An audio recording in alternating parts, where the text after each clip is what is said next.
you have it, all you transistor radio bugs. How'd that one grab you? That...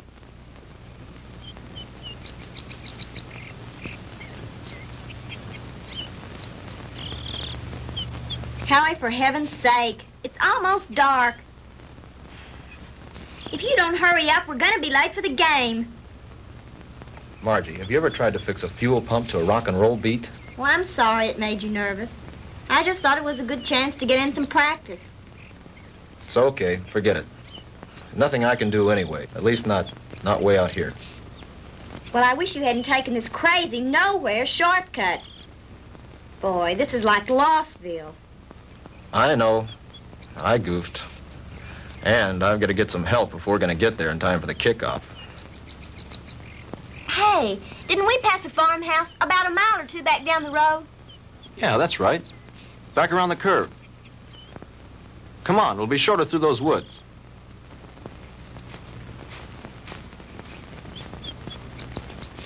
Oh, Howie, look.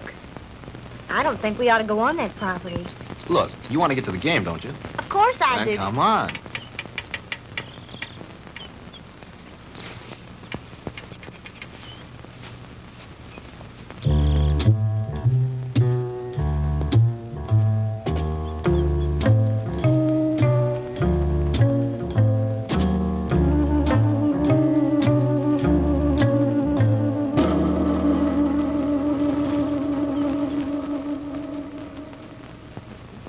Howie, it's cold. And it's so dark, we should have brought the flashlight.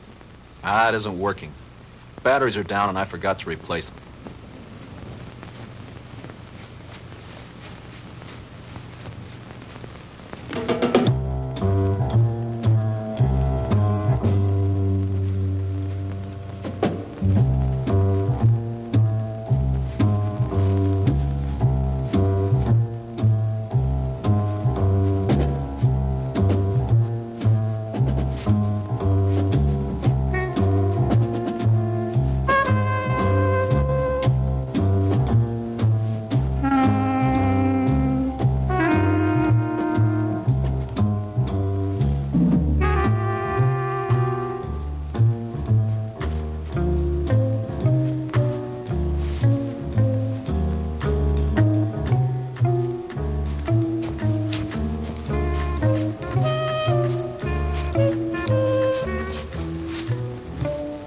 Like we've been walking for hours.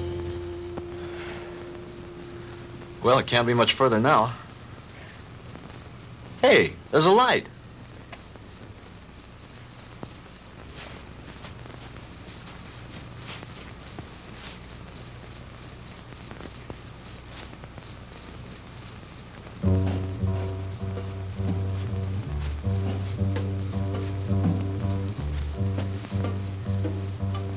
Huh. That's strange. Campfire way out here in the middle of the woods and nobody around. Kind of creepy, isn't it? Yeah. Hold it right there, both of them. Hey, Dad, what are you made up for? I mean, what's the bit? Hey, now, don't point that thing at us. It could go off. Come on now, who are you guys? What kind of a joke is this? I mean, out here in the middle of... Joke, boy. You think this is a joke? Howie, I'm frightened. Look at him. It's got to be some kind of a gag. This can't be for real. Howie, what's it all about? I don't know. Honey, do as I tell you. You edge around behind me. Tell me between them and you. Then run like the devil. Howie, not alone? Do as I say. What are you two young'uns doing out here? Quick, don't let them get away! Run, Margie! Head for the car! Stop, boy! I'll shoot!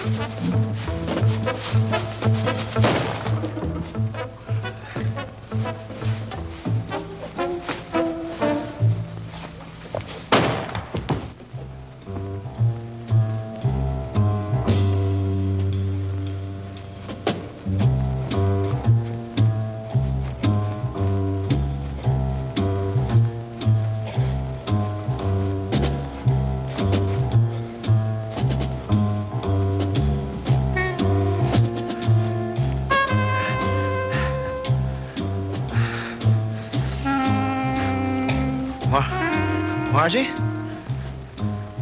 Margie?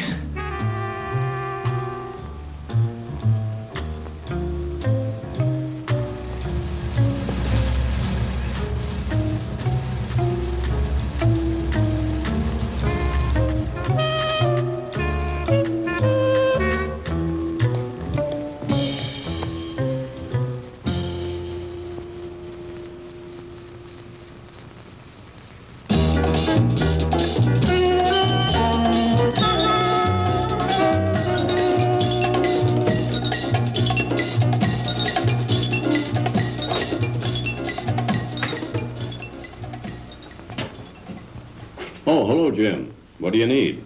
I need my ever-loving paycheck. What's the rush? Payday's tomorrow. I know, but Reed said you'd have it for me tonight. Oh, did he now? Yeah, that way I get a couple hours head start on my first vacation in 3 years. Relax. The girl's on her way up from accounting with it now. Where you going on this vacation? Some place that can't be reached by telephone, telegraph, teletype, or carrier pigeon. You don't think we'd interrupt your vacation now, do you? Why not? You guys did it for the last 2 years. Jim, nice story you turned in. Well written. Had a lot of punch. When he talks like that, he wants something. As a matter of fact, there's one little favor I'd like to ask you to do before you leave. Uh-oh. Here it comes. As a matter of fact, here it is. The accounting department is certainly coming up with much more interesting figures lately. See you guys.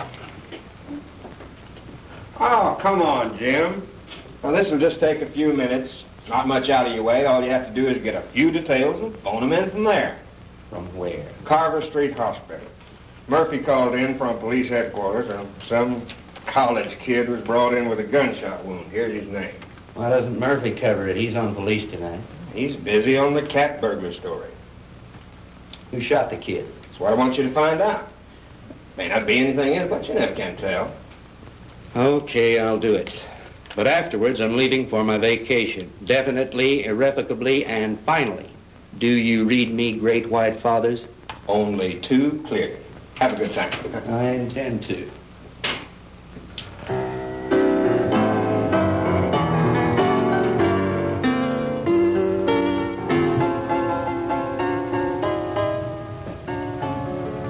Hello, blonde girl. Why, James Crandall, what brings you here? Now, don't tell me. Let me guess. They sent you down for an egoectomy. A what? An egoectomy. They're going to cut out that big, fat ego of... Oh, that's funny. Funny. I want some information. Like what? Like, you got a boy here. Howard Ellison, college kid. In some kind of shooting scrape. That's the kid they brought in this evening. But I don't think he's having visitors. Well, could I speak to his MD? Mm-hmm. That would be Dr. Wilson Blake. Ah, yes. Blake of the Rusty Scalpel. Oh, you know him? I should. He broke into me once and stole an appendix. Oh, funny. That's funny. He's in his office. I know where he is. Dig you later, Angel. Yes, that's all right with me, Dr. Thornton. 10:30 will be fine. Yes, I think the whole administrative staff should be there. Fine. See you in the morning, Doctor. Goodbye. Come in. Jim Crandall. Hello, Will. How are you? Hey, number one, how about yourself? No complaints? Can you spare a few minutes? Sure I can. Are you on duty? No, not really. I'm officially on vacation.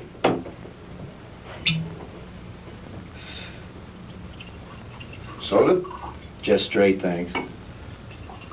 I bet you're here for a story on that Ellison boy. Good bet. Sit yourself down. So are some friends of yours. They left about an hour ago. Uh-oh, the local gendarmes, no doubt. Right. Lieutenant Partain and a couple of his men. They talked to the boy for about an hour and then finally... Wait a minute. Talk to him? You mean the Ellison kid's able to talk? Sure, he wasn't hurt too badly. The bullet didn't enter any of his vital organs. But the nurse said he couldn't have any visitors. Well, he can't. At least not now. He was too tired after that session with Partain. I want him to get some rest. Well, when can I see him? In the morning. In the morning? But talk, I gotta phone something into the editor. I can't fool around on this thing. I leave on my vacation tomorrow. Well, I envy you. We're so short-staffed here at the hospital, there's no telling when I'll be able to take a vacation. What did the kid say when he talked? He told a real weird story. The police have a transcript of it. I'd rather hear it from you if you don't mind. I don't think I should repeat it. I imagine the lieutenant would rather tell you himself. Oh, come off it, Doc. You know Partaine's not going to give me anything till he's good and ready. All right. All I can do is repeat what the boy said. But I'll warn you, you won't believe it. Suppose you try me. Well, this Ellison kid is a student at the university, a cheerleader, an honor student, an all-around popular kid. Early this afternoon, he and this co-ed... Co-ed? You mean there was a girl with him? Yes, one of the majorettes from the band, a girl named Margaret DeMar. DeMar? Couldn't be related to Sandy DeMar, the nightclub thrush. As a matter of fact, yes, her sister. Well, that adds a dash of color. What about the girl? I'm getting to that. Now, do you want to hear this story or not? Okay, go ahead. Well, early this afternoon, they left the university on their way downstate to that night game against Southern Tech. They had permission to drive down instead of going on the bus with the other students. They were running short of time, so they took a shortcut on one of those farm roads. Ellison's car started acting up and finally quit on them. They had to have help, so they started walking, trying to make it to a farmhouse. I said, hold it right there. Hey, Dad, what are you made up for? What are you two young'uns doing out here? Quick, don't let him get away! Run, Marjorie! Head for the car! Stop, boy! I'll shoot! He started running, and that's when he got shot. He got up and he kept on running. He made it back to the car. He looked around for the girl, and she wasn't there. After that, he blacked out. A passing motorist picked him up and brought him in, and that's the story the way he told it. You sure weren't kidding when you called it weird. I've heard some screwy ones in my time, but this one takes the prize. Yeah, that was exactly my reaction, at first. What do you mean, at first? Well, sometimes I'm forced to alter my opinion by certain evidence. I don't know if you're aware of it, Jim, but my hobby is American military history. I collect historical military objects like some men collect stamps, like this item that was brought in by a patient a couple of months ago. You know what that is? Well, it looks like some kind of rifle slug. Mm-hmm. I have a cigar box full of those at home. My brother and I used to find those in the woods and dig them out of trees when we were kids, back in Georgia 30 years ago.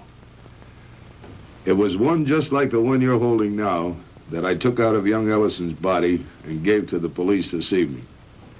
And if you ask me, they're going to have to dig a long way back in their ballistics file to find anything that matches that. Yeah?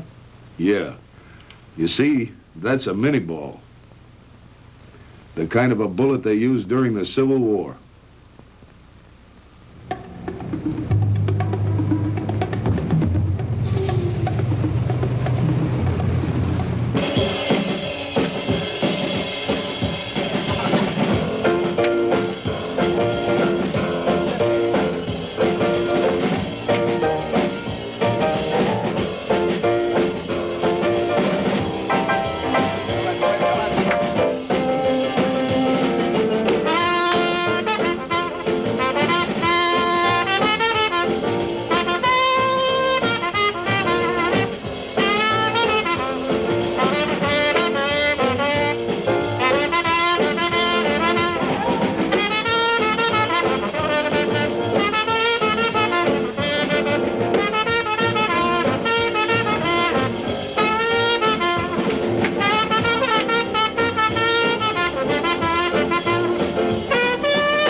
Now, ladies and gentlemen, it is my privilege to present our heavenly little headliner and collector of 2 gold records, the girl with the orchid voice, Miss Sandra DeMar.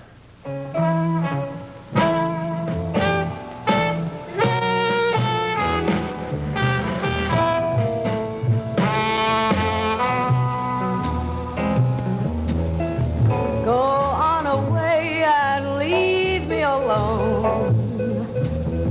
I want to be by myself when I cry. And there's gonna be some crying, 'cause I just told my baby goodbye. Get out of here and leave me alone. I don't care whether I live or I die, 'cause my life's already over. It ended when he told me goodbye.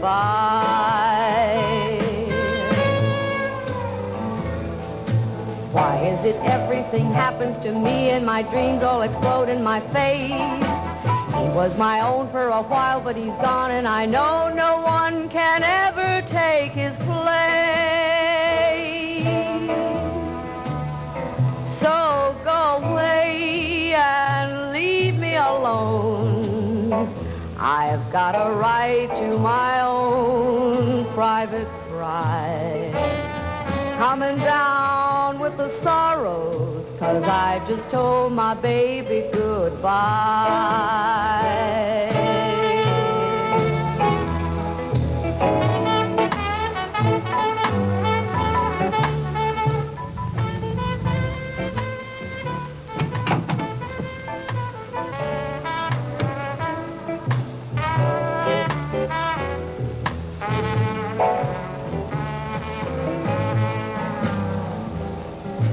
Why is it everything happens to me and my dreams all explode in my face? He was my own for a while, but he's gone, and I know Good evening, no Lieutenant. one. Evening, Ramon. No Is this visit official? Oh, there's nothing to worry about. We'd like to talk to Miss DeMar when she's through singing.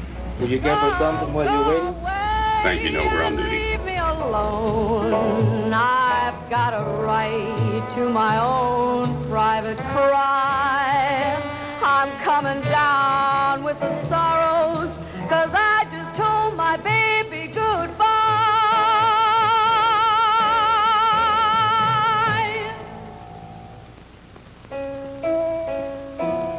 'Cause I just told my baby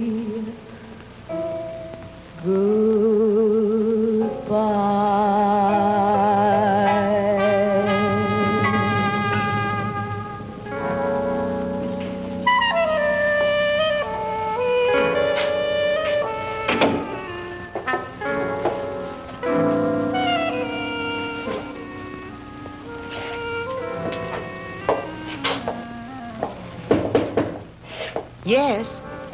Sandy, are you decent? Yes. 2 gentlemen from the police department want to talk to you. Police? Yes, Miss DeMar. I'm Lieutenant Partain, and this is Detective Lasky. We're just making a routine investigation. Have you heard from your sister this evening? Margie?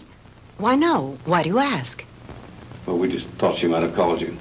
You see, we have reason to believe she may be missing. Missing? I don't understand. She's at a football game in Stephenville with Howard Ellison. I'm afraid not, Miss DeMar. Maybe you'd better sit down and let me tell you all that we know about it so far.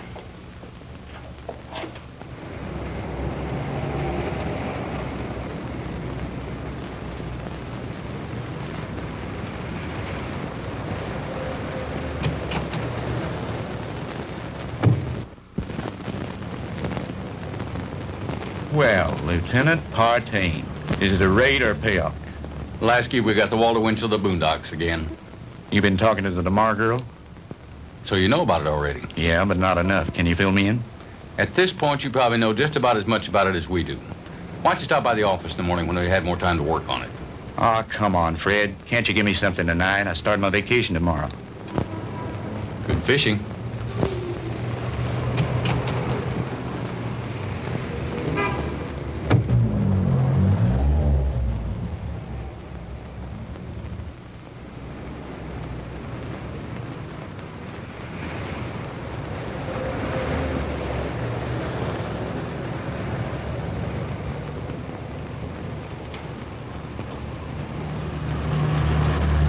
Miss DeMar? Yes? I'm Jim Crandall with the Sentinel. Could I talk to you a moment? I'm sorry, Mr. Crandall. I really haven't time to talk. I've got to get home in case my sister calls. Well, that's what I wanted to talk to you about. Can I give you a lift home? Thanks, but I'll take a cab. Well, they're kind of slow this time of night. Well, all right, if you're sure it's not out of your way. Of course not. It's part of my job.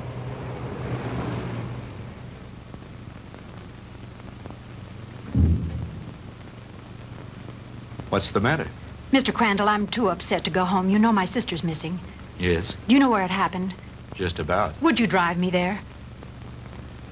It's nearly 1 o'clock in the morning. Besides, what if she calls you? If she were going to call me, I'm sure she would have done so by now. It's nearly a 45-minute drive up there. Howie was picked up on a farm road just this side of Stephenville. If it's too much trouble, you can drop me at my apartment and I'll take my car. You're pretty determined to go, aren't you? If my sister's in trouble, I've got to be near her. Hop in. I need to go up there myself.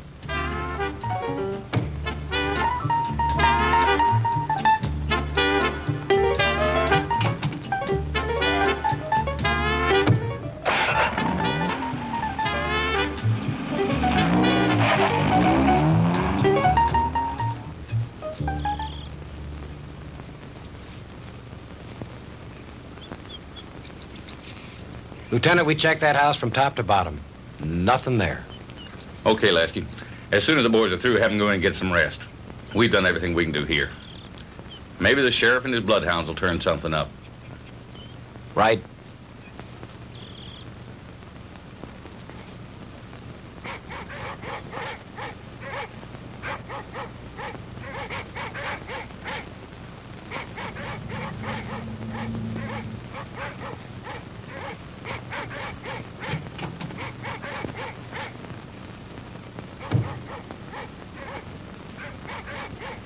Lieutenant Partain around? He's up in the woods someplace. Evening, ma'am. Has there been any news of my sister? You're Sandra DeMar? Here comes Partain now.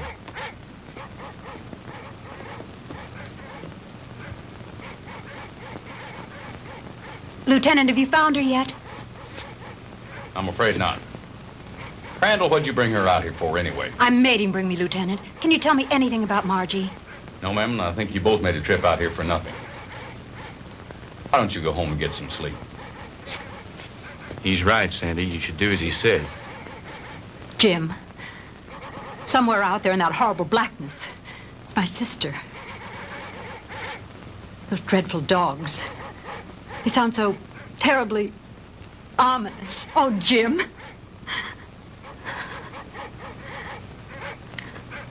Come on. We'd better get back.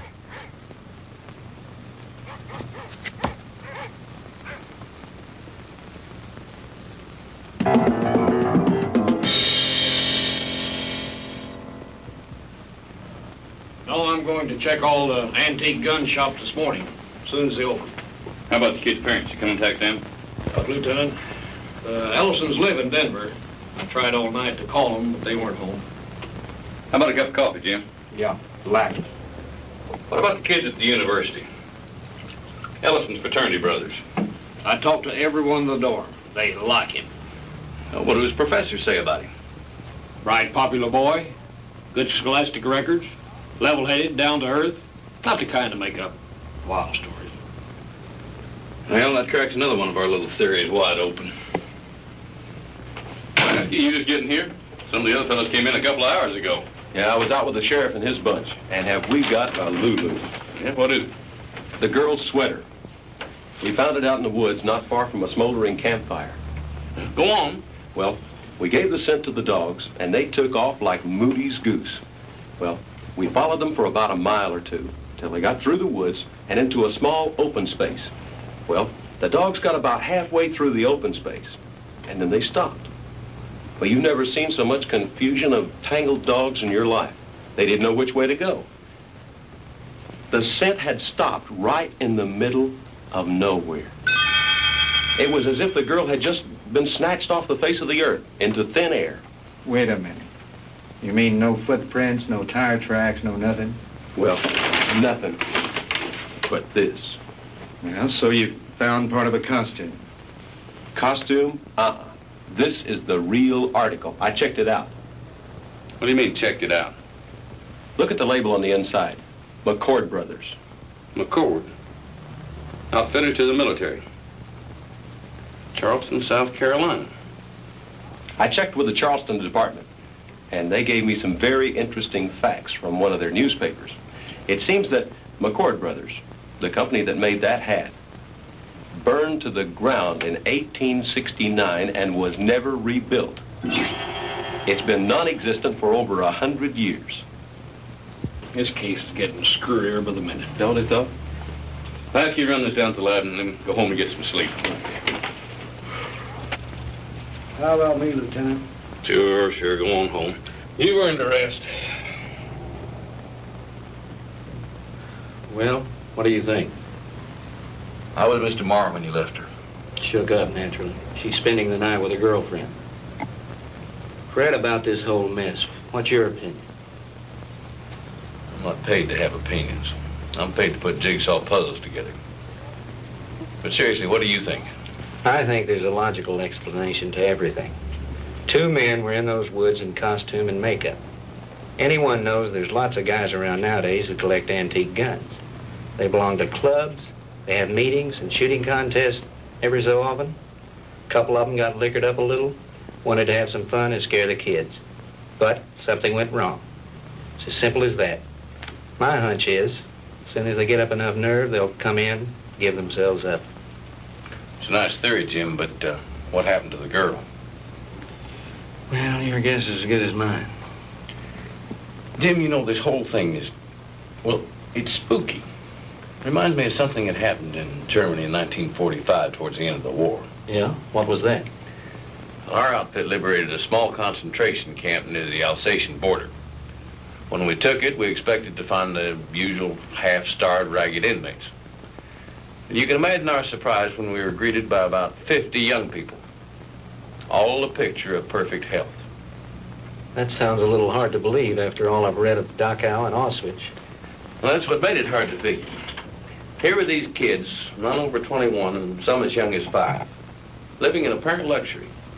Good food, complete recreational facilities, no forced labor. Reminded me of a bunch of calves being fattened up for the kill. You mean there were no old people in the camp? There were a few, but not alive. We found their bodies in the rooms next to the ovens. Apparently, we'd taken the camp so fast they hadn't had time to dispose of the bodies. But before they left the night before, they blew up the largest building in the camp. It was some sort of a laboratory. And inside, amidst the rubble and blown into a million pieces, was the screwiest piece of machinery I've ever seen. Some sort of a crazy electronic apparatus. And half buried underneath it amidst the rubble, still strapped to a table, was an old man. Just barely alive. Our medics tried to save him, but they couldn't. Now here's the weird thing. This is the part we could never understand. In trying to identify him, we checked the camp records with the prison number tattooed on his arm. According to those records, that old man should have been an 18-year-old boy. What about the other bodies? Same thing. Their numbers indicated they all should have been kids. What type of experiments were they conducting there? We never found out. Even the young inmates weren't aware of why they were there. They never found the commandant of that camp to bring him to trial with the rest of the Nazi brass. His name was Ernst von Hauser. Did you ever hear of him? He was a German physicist, a contemporary of Einstein's. I don't follow you. You mean you think there might be some connection between all that and what happened here last night? I'm not saying that, no.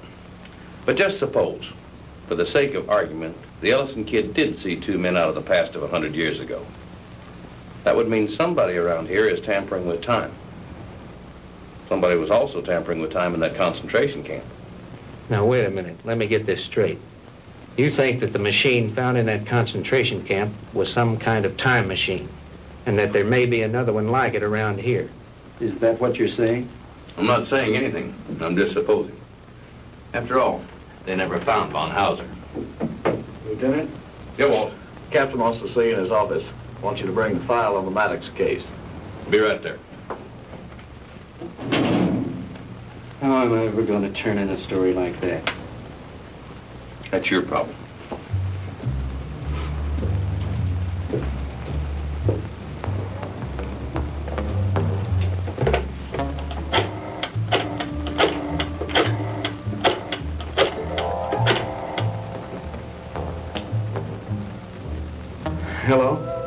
Give me the city desk.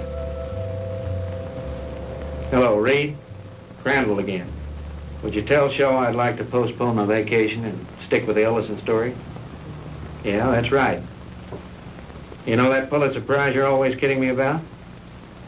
Well, if this thing turns out to be what it looks like, I just might win it.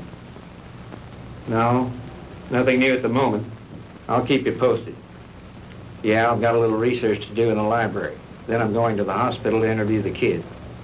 Right. Talk to you later.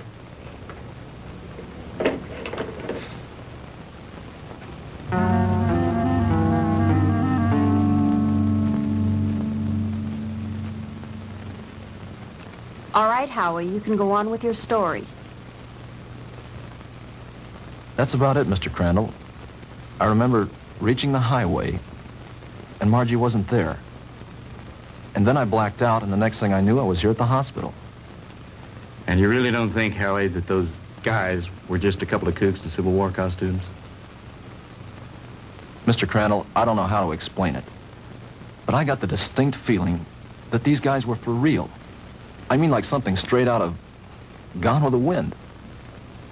Howie, what's your idea of what happened to Margie? Do you think these two guys grabbed her?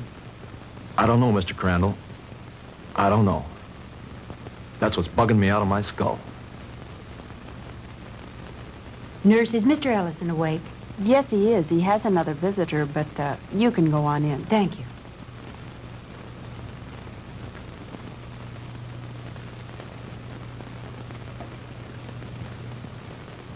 Sandy. Hello, Howie. How are you? Hello, Jim. Good morning. Have you heard anything from Margie? Not yet.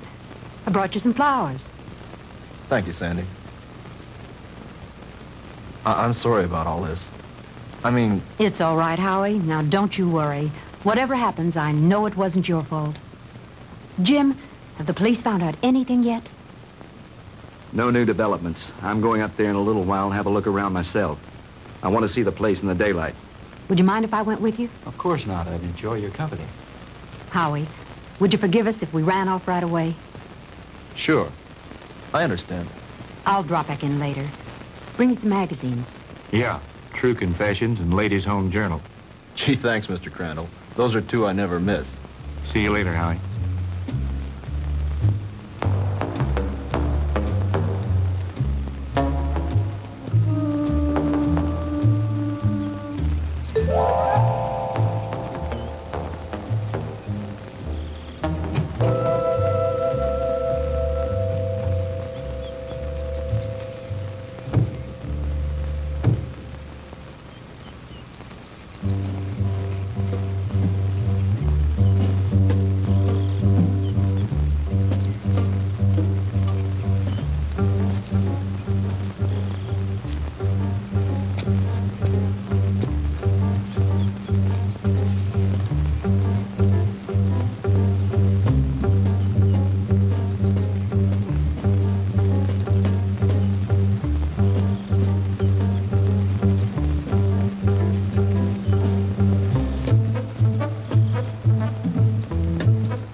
Looks like the typical haunted house, doesn't it, Jim? Yeah. The meadow where they found the cap and where Margie's trail ended is supposed to be nearby. Do you think this old place has anything to do with her disappearance, Jim? I don't think so. They searched it and didn't find anything. Her sweater was found somewhere in those woods. I think I'll have a look around.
get out of here.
What happened? I don't know, but we better get back to the car.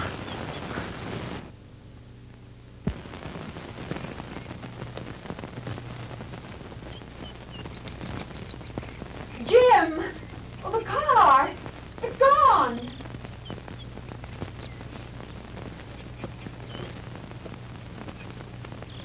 Jim, someone must have stolen it. I would have heard the motor start up. Besides, I have the key in my pocket. Well, this must be the wrong place. This isn't where we left it. This is where we left it, all right.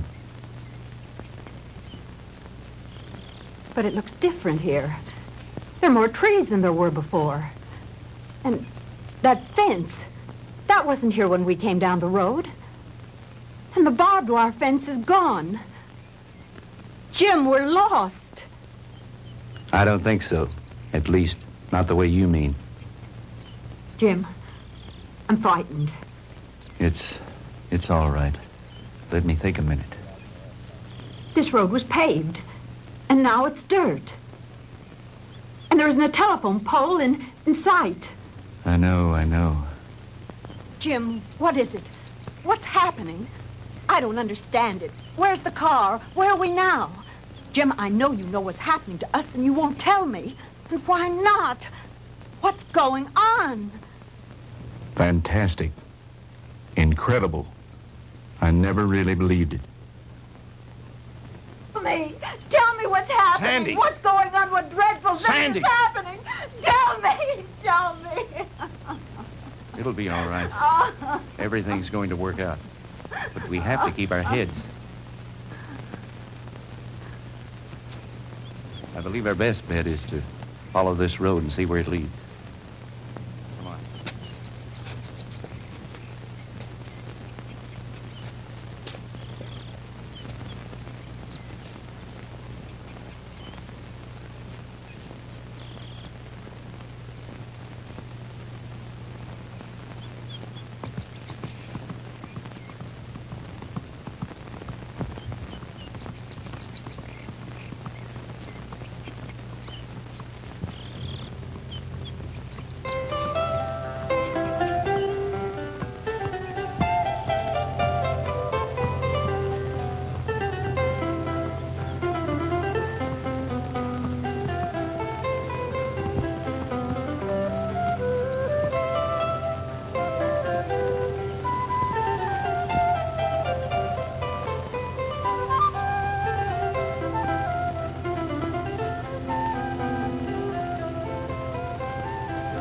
Jim, his clothing. I know.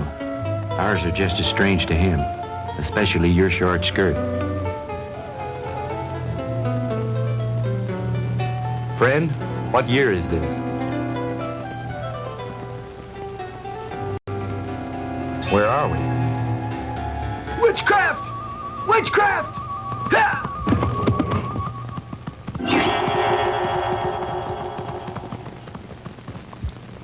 Jim. Honey, I don't know how to explain it, but somehow we've been set back in time. But Jim, that's impossible. Impossible. I know it's supposed to be impossible, but it seems to have happened. Well, let's not try to figure it out now. We've got to get somewhere to find some help. Some way.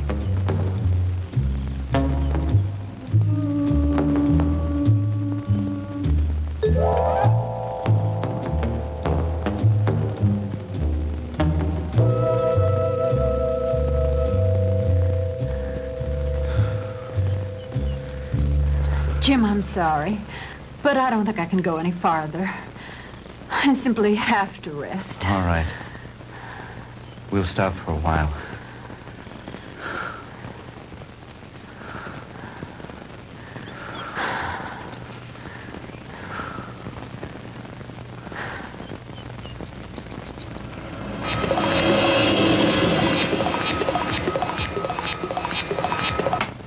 Welcome, my friends, to my little workshop. Do not be alarmed or cause unnecessary commotion. You are in no danger. At least, not for the moment. Won't you please step out?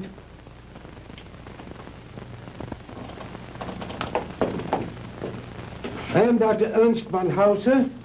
These are two of my assistants, Manfred and Holt.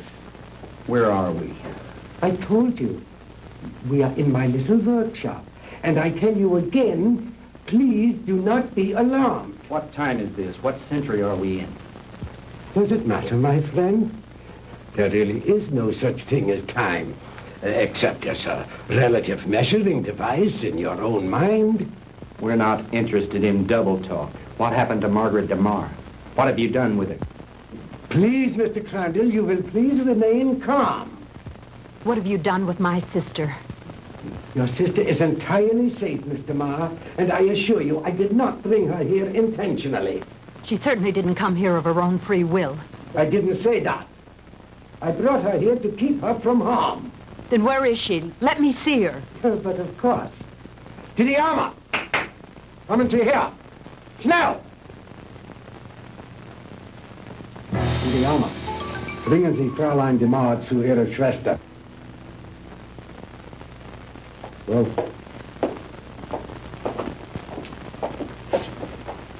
no need for alarm, Mr. Crandall. She'll be all right. She'll be able to freshen up. We'll even furnish her a change of clothing.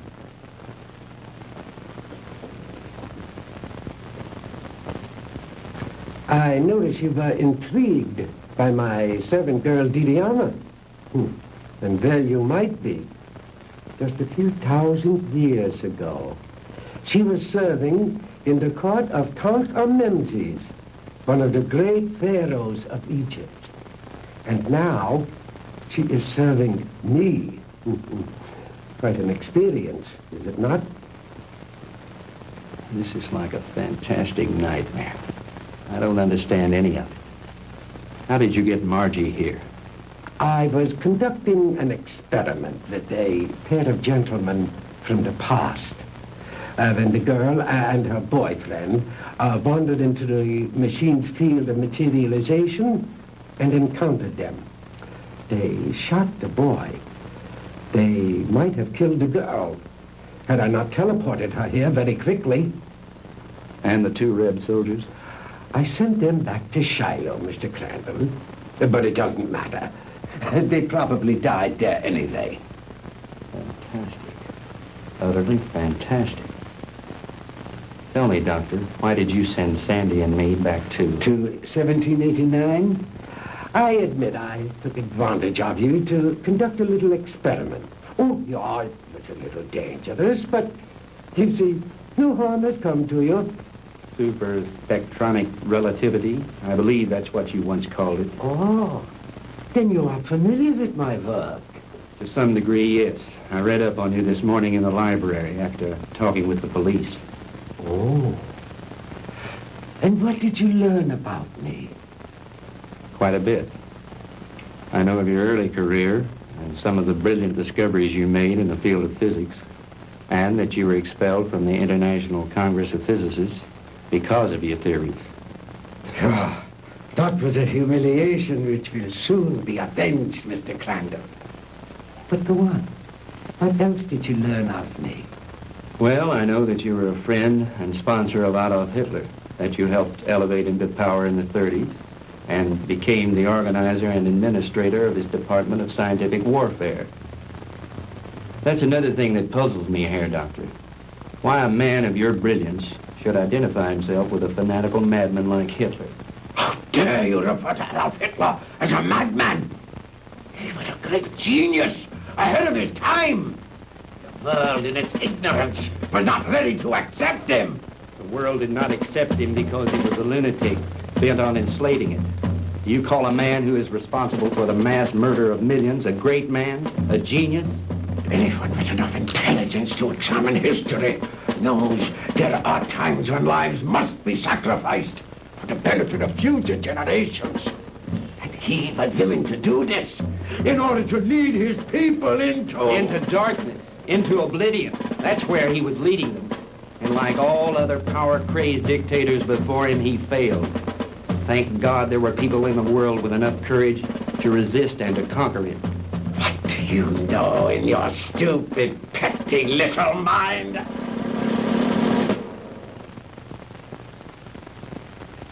You will forgive me, Mr. Crandall, for my outburst of temper. You are, of course, entitled to your own opinion for whatever small purpose it may serve you. Let me enlighten you, Mr. Crandall, on a few things of which you and the rest of the world are unaware. Blame for the loss of the war cannot be laid to Hitler or his doctrines. It was I who failed him. Me and the General Staff. He called for weapons, super weapons, to turn the tide of war in those last few days. Because of my inability to deliver those machines soon enough, we were defeated. It might interest you to know that during those last few months of the war, we had almost perfected weapons so far in advance of anything that had gone before them as to make modern warfare in all its forms completely obsolete. Oh, if we had only had time for further experiments. I know of some of your experiments, like the ones carried out in a certain concentration camp. Oh, then you know about the agent machine. Yeah, they had almost perfected that one when the war ended. Oh, but that machine was one of the more primitive devices, like the jets and the rockets that we used so briefly. We were in the final stages, Mr. Crandall, of perfecting weapons that were truly astounding and against which you would have had no defense. A cannon that killed with sound waves, yet was completely silent. A giant generator gun that could electrocute whole armies in the field. Oh, and more, many more. If we'd have only had a few more months to perfect those weapons, we could have plucked victory from the jaws of defeat. The Third Reich would have endured, not for 1,000 years as the Fuhrer dreamed, but forever. But the fact is that you failed, Herr Doctor. Failed and lost. But you are forgetting one thing, Mr. Crandall. That was 20 years ago. Since then, I have perfected and even improved on my original weapons. And we have conquered time. Dr. Einstein's so-called fourth dimension. Hitler will return, Mr. Crandall, and soon. Your victory was but a temporary one.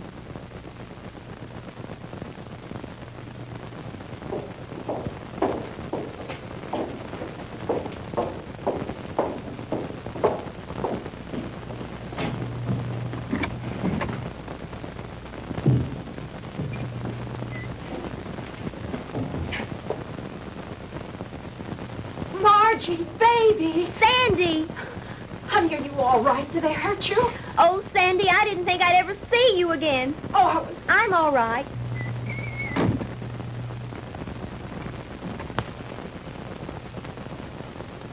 Let us out of here. Open this door. Let us out. Please, don't let them keep us here.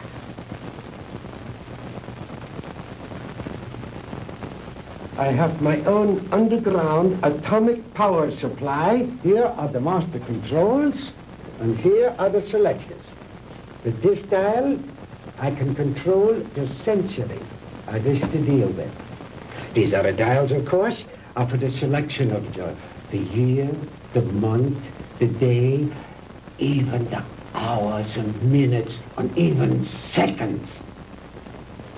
These are the acceleration switches with which I can control the velocity or speed of the passage of certain relative segments of time, just as you would increase or decrease the speed of an automobile. Is that too difficult for you to grasp, Mr. Crandall? Frankly, I'm beginning to doubt my sanity. You needn't. After all, there are very few people in the world who can understand even Dr. Einstein's theory of relativity. And my theories go far beyond his. But you are an intelligent man, Mr. Crandall. Perhaps I can explain it a bit more simply.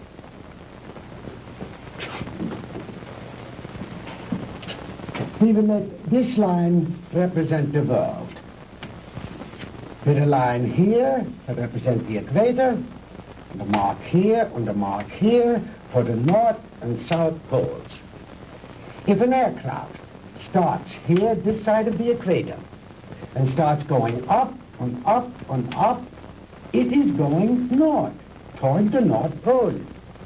But the instant it passes over the pole, it is no longer going north. It is going south. And yet, it has not turned or changed its direction in any way. Now, that is the simplest way I know of to make you understand how my theory of superspectronic relativity was first developed. It has long been established that time and space do not exist except in relation to each other. Therefore, they are inseparable, indivisible, a space-time continuum. The faster we travel in space, the faster we travel in time. Now, let me use this short vertical line to represent an instant of time, on this horizontal arrow to represent velocity or speed. Now then, scientists have long held that light is the top limiting velocity in the universe. In other words, there is nothing in the world faster than light. And yet it is known that beta particles ejected from the nuclei of radioactive substances can attain velocities up to 99% that of light. Now, I have always based my theories on the premise that there is no limit to space. The universe is limitless. Well, if there is no limit to space, then there is no limit to time, and no limit to velocity. Therefore, I thought there must be something in the universe that was faster than light. Oh, the years of frustration and failure before I finally had to submit to the one irrevocable fact: there is nothing in the universe faster than light. But I discovered a new ray in the spectrum with a wavelength infinitely shorter even than that of the cosmic ray. This ray I called the minus ray. I'm afraid you lost me, Doctor. Well, in other words, while I discovered that the velocity of light is indeed the top velocity in the universe, that velocity need not remain constant. I discovered that through minus rays, velocity could actually be accelerated. Let me illustrate in this way. This line represents an instant in time. An instant, that is, in relation to our immediate vicinity in space. Now, if you enter a dark room or flip a switch, that room is instantly flooded with light. That is because that light, traveling at its great velocity, takes hardly any time at all to cover that small area of a room. It is immediate, instantaneous. Now, if that light had traveled any faster, it would have come on before you flipped the switch. Are you beginning to understand? I think so. Fine. Now then, just as I illustrated a moment ago, with the airplane flying up over the world, heading north until it passed over the North Pole. Then its direction became south. The same thing is true in a sense of time. If the velocity of ordinary light, represented by this arrow, should be accelerated, then it will pass beyond the instant, represented by this vertical line, and no longer be moving in the direction of the future, but it will be moving in the direction of the past. It will no longer be going forward in time, but backward. The greater the velocity, or I should say, the greater the acceleration, the further back in time it will travel. In other words, if a guy left New York for Los Angeles and traveled fast enough, he'd get there before he started. You joke, Mr. Crandall, but crudely expressed, that is exactly what would happen. Why are you telling me all this? To impress upon you the superior scientific knowledge that we possess, my friend, and to illustrate why we would have won the war if we had only had a few more months. We were the slaves of time then. Time was our master. But I have changed all that. Now we are the masters, and time is our servant. Ah, you Americans are an egotistical, arrogant lot. How proud and superior you felt as you strutted through the ruined streets of our cities. The proud conquerors claiming the spoils of war. But that is only temporary, my Yankee friend. Soon Hitler will return. We will rewrite history. And the Third Reich will endure. Not for 1,000 years or 100,000 years, but forever. Immortality. The age-old dream of man is ours. The rest of the world will fall at our feet, and we shall rule for all eternity. Oh, Holt. Did you make the young ladies comfortable? Jawohl, Herr Doctor. And Manfred, did you see that Mr. Marr had a change of clothes? Jawohl. Good. The lecture is over, Mr. Crandall, and you look tired. If you will follow Manfred and Wolf, they will show you to your quarters. We weren't planning on staying. We want out of here now. I'm afraid that is impossible, Mr. Crandall. I must insist that you accept my hospitality. Now, wait a minute. Get your hands off me. Let go. Hornhauser, you can't get away with this.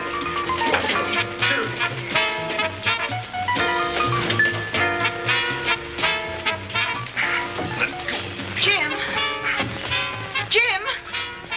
Sandy, are you all right?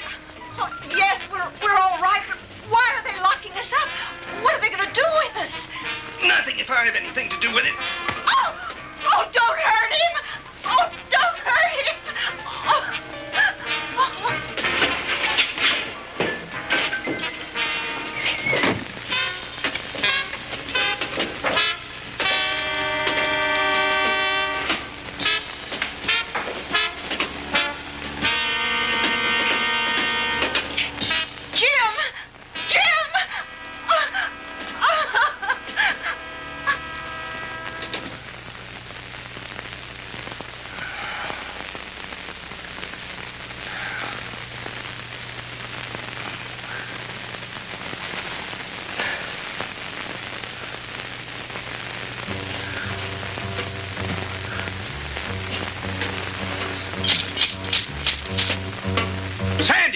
Sandy! Sandy, answer me! We're here, Jim. We're all right. How about you? Just a minor headache, honey. Is Margie still with you? Yes, she's asleep. Jim, I'm scared. What do you think Von Hauser intends to do with us? I don't know. But I do know one thing. I've got to figure a way out of here. Sandy, honey, I'm sorry about everything. I shouldn't have brought you with me this morning. It wasn't your fault. I asked to come along. After all we've been through, you must be beat. Have you had any sleep? No, I was worried about you. Well, try to get some rest while I do some thinking. Okay. As soon as Margie wakes up, I will.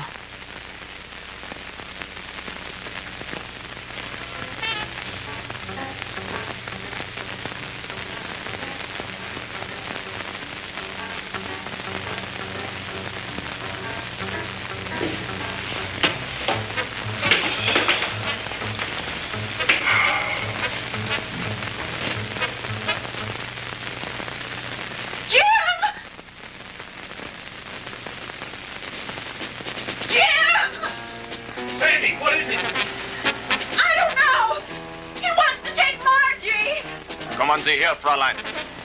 No, no, Sandy, don't let him take me. Kommen Sie her.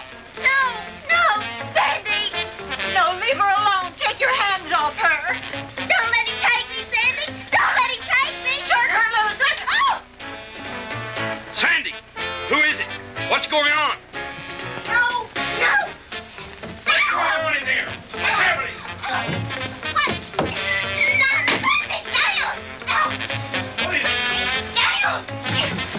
What are you doing? Where are you taking her? Margie. Margie.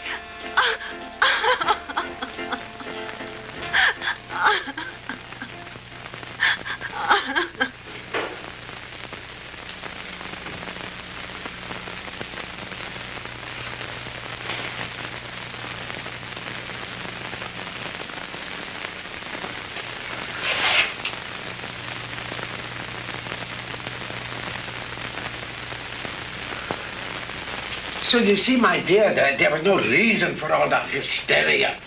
You've really nothing to fear. While I have never before tried sending anyone into the future, there is no reason to believe that the experiment will not be successful. And if something should go wrong, it will happen so quickly, you'll never feel a thing.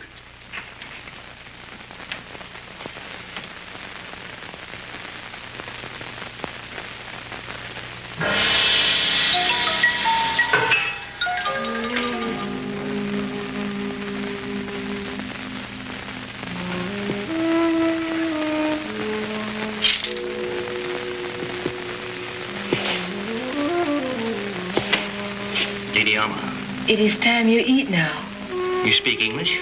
Many others before you, they teach me talk. You mean there have been other prisoners here? Many. Are there any others here now? They all disappear. You eat now.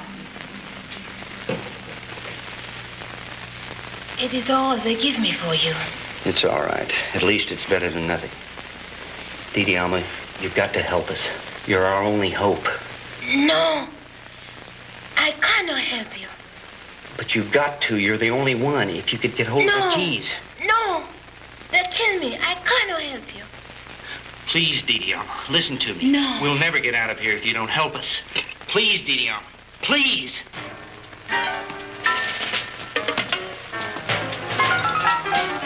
I bring you food. You eat. Thank you. Sandy, see if you can persuade her to help us. It may be our only hope. Someone come. I must go now. Was ist los, Herr?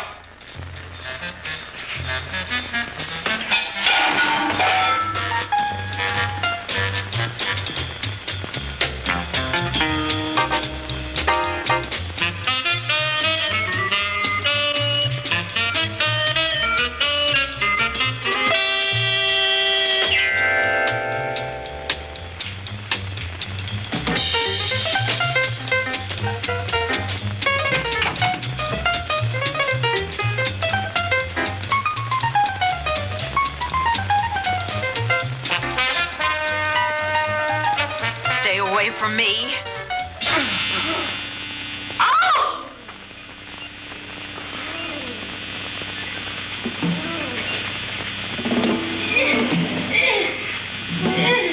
Sandy! Sandy!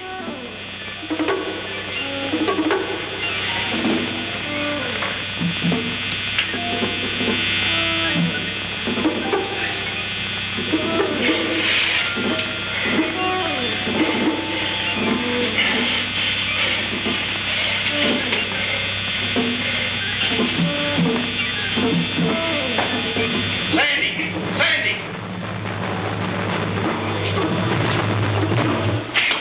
Sandy, are you all right? Sandy, can you hear me?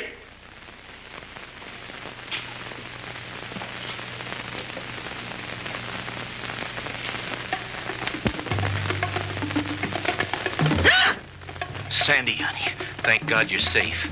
Quick, get his keys.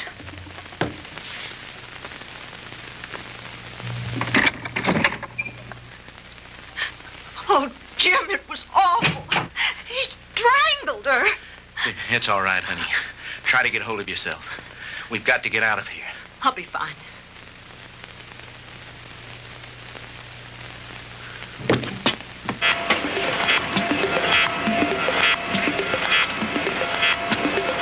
I told you, Mr. Maud, the struggle is useless. You will only tire yourself needlessly.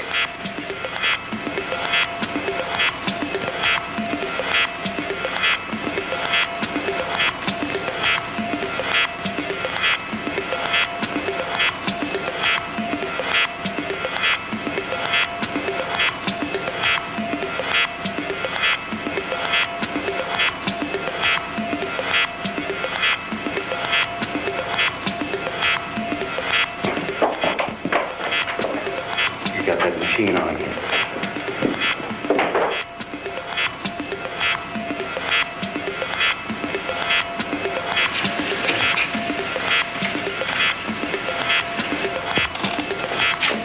Switch it off, Doctor.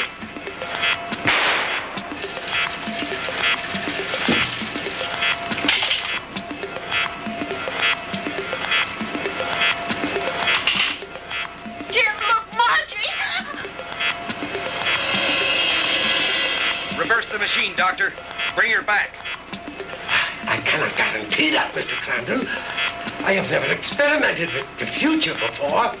You insane, sadistic. If you don't bring that girl back, I'll empty this gun into that warped brain of yours.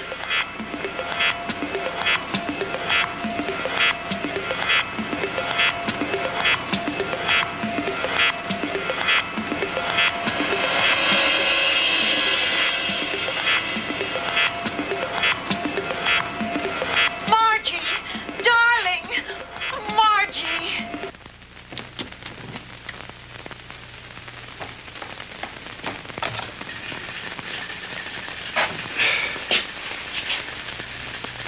It's too bad, Mr. Crandall, that you are not interested in science. But you Americans are so impractical anyway. Jim, look out!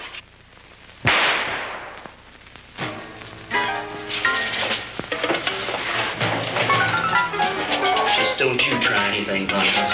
Don't try anything. That should cut down on your time travel, my good doctor.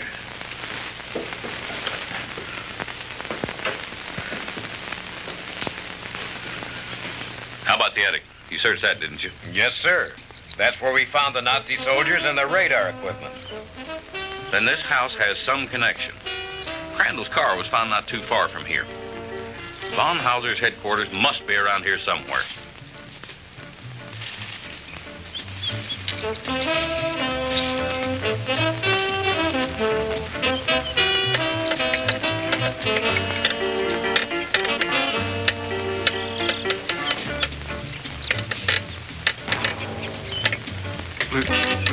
Lieutenant?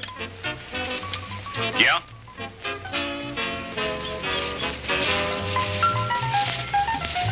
What is it, Finley?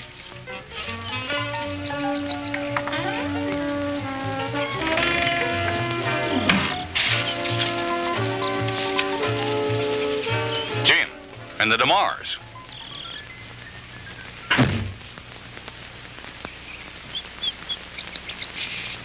Where in the devil did you three come from? Von Hauser's country place, Fred. We spent a very interesting night there. Where is Von Hauser? Down there in his laboratory. Listen. What's that sound? That's the machine. You'd better stop it before he gets away. Lasky, you come with me. Finley, you stay here with them. What machine? The time machine. The what machine?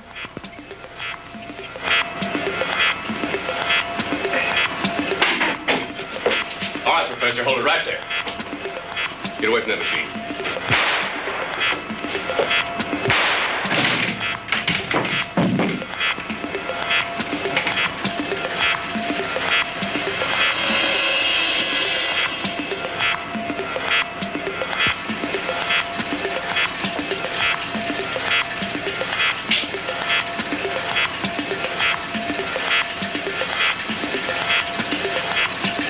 If I hadn't seen it with my own eyes, Lieutenant, I wouldn't believe it. I know. Ask you if you ever tell anyone what I'm about to do, I'll have your job so help me. Is that clear? Lieutenant, I ain't seen nothing. Well, I don't know what makes this contraption work, but I think I know a darn good way to shut it off.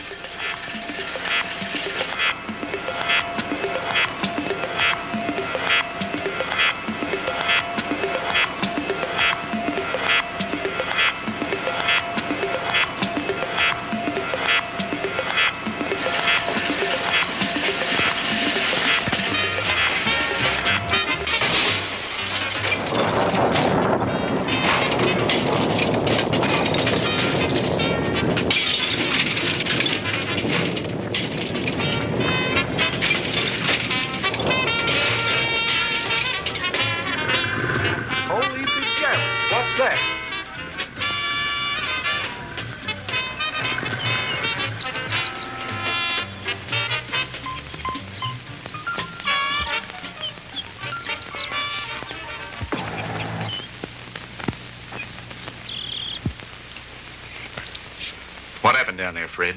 Forget it. Finley, call Miller at headquarters. Have him send some of the boys out. Are you two all right? Everything's fine, thank you, Lieutenant. Why don't you take the two ladies home? Come on, Lasky.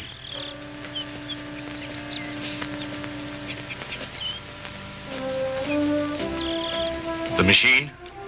Mangled beyond repair or recognition. Too bad the big brass didn't get a chance to look it over, isn't it? But why, Fred? You had no right. No right, huh? Listen, the way I figure is like this. Sooner or later, some other joker is going to invent a machine just like it. Maybe by then the world will be ready for it. God only knows we aren't now. Hydrogen bombs are enough for people to worry about. Yesterday should be left alone. Because today, the world has enough problems just trying to make sure we'll have it tomorrow.